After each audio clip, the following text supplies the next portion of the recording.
നമസ്കാരം.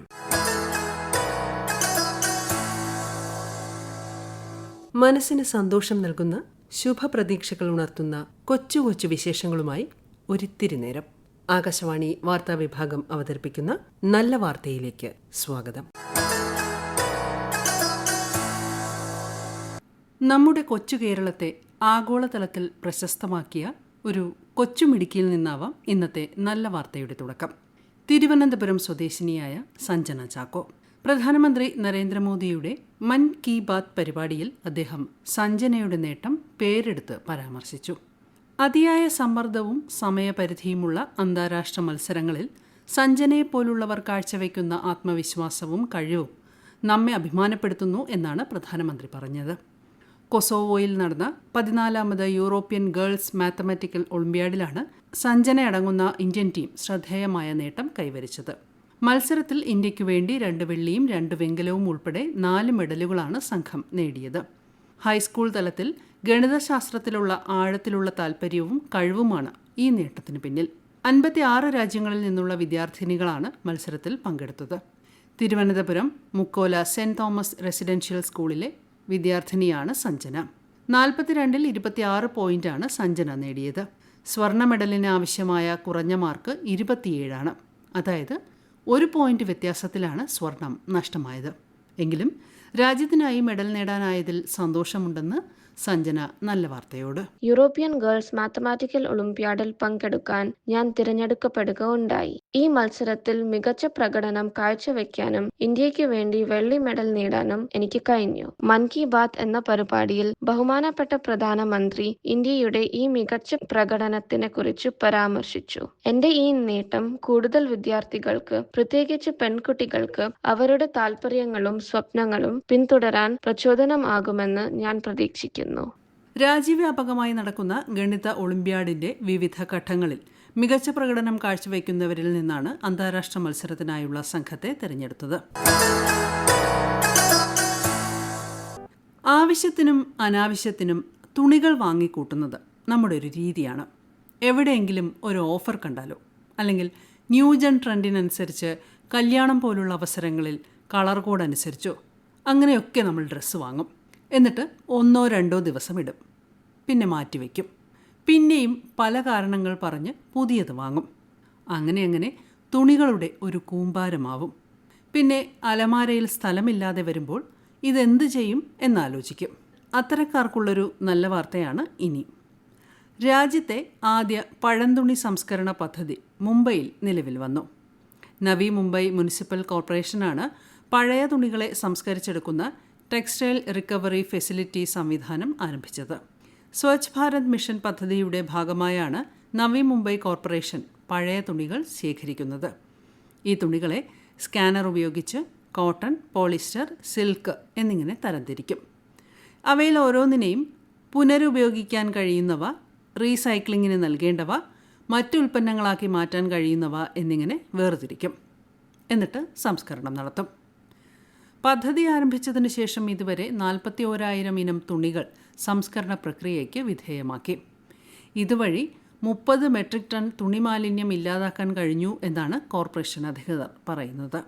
അതുമാത്രമല്ല, സ്വയം സഹായ ഗ്രൂപ്പിലെ 150ഓളം സ്ത്രീകൾക്കാണ് ഈ പദ്ധതിയിലൂടെ തൊഴിൽ ലഭിക്കുന്നത്. രാജ്യത്ത് ഒരു വർഷം 7.8 ദശലക്ഷം ടൺ തുണിമാലിന്യം സൃഷ്ടിക്കപ്പെടുന്നു എന്നാണ് കണക്ക്. നവി മുംബൈ കോർപ്പറേഷന്റെ മാതൃക മറ്റുള്ളവർ പിന്തുടർന്നാൽ തുണിമാലിന്യ പ്രശ്നത്തിന് ഒരു ശാശ്വത പരിഹാരം കാണാനാകും എന്നാണ് പരിസ്ഥിതി പ്രവർത്തകരുടെ പ്രതീക്ഷ. വിദേശ രാജ്യങ്ങളിൽ സന്ദർശനം കഴിഞ്ഞ് നാട്ടിലെത്തുമ്പോൾ പ്രിയപ്പെട്ടവർക്കായി ഒരു സമ്മാനപ്പൊതി കരുതുക. അത് നമ്മൾ മലയാളികളുടെ പണ്ടേയുള്ള ശീലമാണ്. അതേസമയം ഈ സമ്മാനപ്പൊതിയും കാത്ത് വീട്ടിലും നാട്ടിലുമായി പ്രതീക്ഷയോടെയിരിക്കുന്ന ബന്ധുക്കളും കൂട്ടുകാരുമുണ്ടാകും. പലപ്പോഴും ഹ്രസ്വ സന്ദർശനത്തിനായി വിദേശത്ത് പോകുന്നവർക്ക് ഇത്തരത്തിൽ സമ്മാനങ്ങൾ വാങ്ങാൻ അവസരമൊരുക്കുന്ന സ്ഥലങ്ങളാണ് വിമാനത്താവളങ്ങളിലെ ഡ്യൂട്ടി ഫ്രീ ഉൽപ്പന്നങ്ങൾ വിൽക്കുന്ന ഷോപ്പുകൾ.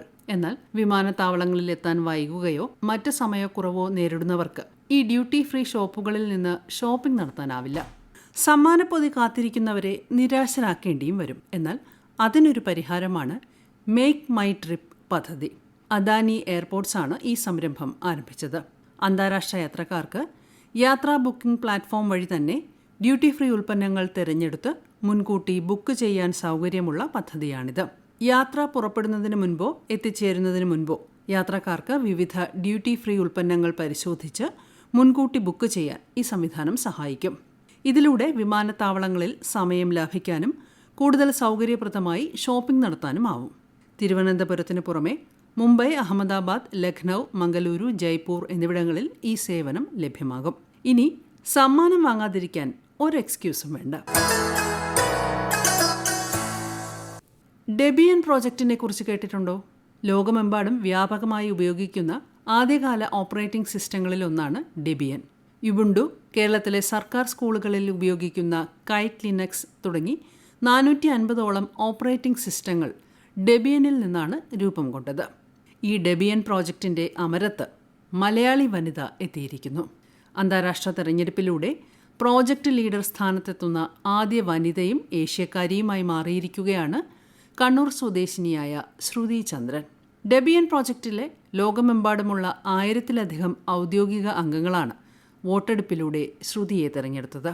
അന്താരാഷ്ട്ര ബഹിരാകാശ നിലയത്തിൽ ഉൾപ്പെടെ ഉപയോഗിക്കുന്നത് ഈ ഡെബിയൻ ഓപ്പറേറ്റിംഗ് സിസ്റ്റമാണ് എന്നതാണൊരു സവിശേഷത.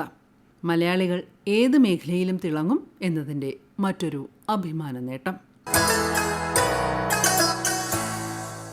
ഇച്ഛാശക്തി ഉണ്ടെങ്കിൽ ഏത് വെല്ലുവിളിയും മറികടക്കാനാവും എന്നതിൻ്റെ നിരവധി ഉദാഹരണങ്ങൾ മുൻപും നല്ല വാർത്ത ശ്രോതാക്കളുമായി പങ്കുവച്ചിട്ടുണ്ട്. അത്തരമൊരു വാർത്തയാണ് കണ്ണൂർ സർവകലാശാലയിൽ PRO പബ്ലിക് റിലേഷൻസ് ഓഫീസറായി നിയമനം ലഭിച്ച BJ പ്രദീപ് ആണ് ഈ കഥയിലെ താരം. റെറ്റിനൈറ്റിസ് പിഗ്മെന്റോസ എന്ന രോഗബാധിതനായ ശ്രീ BJ പ്രദീപ് 90% കാഴ്ച നഷ്ടപ്പെട്ട കാഴ്ച പരിമിതി നേരിടുന്ന വ്യക്തിയാണ്. രാജ്യത്ത് തന്നെ ഒരു കാഴ്ച പരിമിതിയുള്ള വ്യക്തിയെ സർവകലാശാല PRO ആയി നിയമിക്കുന്നത് ഇതാദ്യം. യൂട്യൂബ് ഉൾപ്പെടെയുള്ള മാധ്യമങ്ങൾ വഴി ശബ്ദശകലങ്ങളായാണ് PSC പരീക്ഷയ്ക്ക് വേണ്ട അറിവുകൾ പ്രദീപ് സമ്പാദിച്ചത്. നിലവിൽ ഒരു സർക്കാർ വകുപ്പിൽ ജോലി നോക്കുന്ന അദ്ദേഹം ഓഫീസിൽ പോകുന്നതിന് മുൻപ് അതിരാവിലെയും ഓഫീസിൽ നിന്നെത്തി രാത്രി വൈകുവോളവും പഠിച്ചാണ് തൻ്റെ ഈ സ്വപ്ന ജോലി കരസ്ഥമാക്കിയത്. ഇതിന് പിന്നിൽ മറ്റൊരു കഥ കൂടിയുണ്ട്. കാരണം 2011 കാഴ്ചശക്തി നഷ്ടപ്പെടുന്നത് വരെ ദൃശ്യമാധ്യമ രംഗത്ത് സജീവമായി നിലനിന്നിരുന്ന വ്യക്തിയാണ് ശ്രീ പ്രദീപ്. കാഴ്ച വെല്ലുവിളി മൂലം ഉപേക്ഷിക്കേണ്ടി വന്ന തൻ്റെ ജോലി ഇപ്പോൾ മറ്റൊരു വിധത്തിൽ നേടിയെടുത്തിയിരിക്കുന്നു അദ്ദേഹം. റെറ്റിനൈറ്റിസ് പിഗ്മെന്റോസ എന്ന വലിയ പ്രതിസന്ധി എന്നെ പിടികൂടിയപ്പോൾ ആദ്യം സത്യത്തിൽ പകച്ചുപോയെങ്കിലും അതിജീവിക്കാനുള്ള വഴികൾ തേടി എന്നതാണ് ഇന്നിപ്പോൾ ഒരു സർവകലാശാല PRO ആയി മാറാൻ എന്നെ സഹായിച്ചത്. ഏത് പ്രതിസന്ധിയെയും അതിജീവിക്കാൻ നമുക്ക് കഴിയും എന്ന് എന്നെ ബോധ്യപ്പെടുത്തിയ വലിയൊരു സന്ദർഭമാണ് ഈ നിയമനം. വളരെ പ്രധാനപ്പെട്ട ഒരു കാര്യം, എന്താണോ നാം നേരിടുന്ന പ്രതിസന്ധി അത് മനസ്സിലാക്കി അത് അംഗീകരിക്കുക എന്നുള്ളതാണ് ആദ്യത്തെ കാര്യം. അത് അംഗീകരിച്ചു കഴിഞ്ഞാൽ പിന്നീട് തീർച്ചയായും അത് പരിഹരിക്കാനുള്ള വഴികളിലേക്ക് നമുക്ക് നടന്നെടുക്കാനാകും. കാഴ്ചാപരിമിതനായ എനിക്കെങ്ങനെ പഠിക്കാനാകുമെന്ന അന്വേഷണത്തിൽ യൂട്യൂബ് ക്ലാസ്സസ്, അതുപോലെ തന്നെ ശബ്ദ പുസ്തകങ്ങൾ, ഇതിനെല്ലാം പുറമെ സ്ക്രീൻ റീഡറുകൾ, ഇവയെല്ലാം പ്രയോജനപ്പെടുത്തിയായിരുന്നു സത്യത്തിൽ എൻ്റെ പഠനം.